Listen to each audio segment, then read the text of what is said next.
Tous les matins, le même rituel pour la famille Cibotier. Assister au point météo du Vendée Globe Challenge virtuel.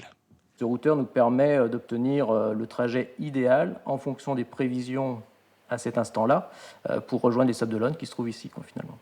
C'est la 4e participation pour Denis Cibotier, professeur de lycée à Niort. Et cette année, après des centaines d'heures de jeux vidéo, ses résultats à Virtual Regatta sont excellents. Il se trouve que j'étais premier hier encore.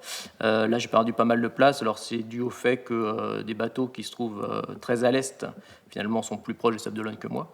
Une passion de père en fils pour ce Vendée Globe en pantoufles. Charles, 20 ans, suit le même cap.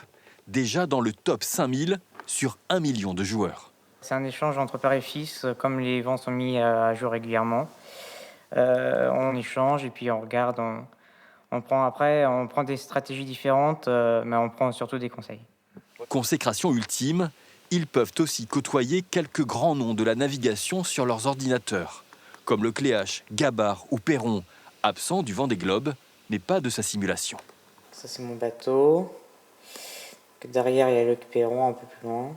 Donc, on est en concurrence aussi avec des vrais skippers qui, eux, connaissent les vraies conditions de mer. Pas de quoi leur donner la grosse tête. Ils suivent de près le vrai Vendée Globe. B7 a une avance au sud de l'Amérique. Une course qui les fait rêver.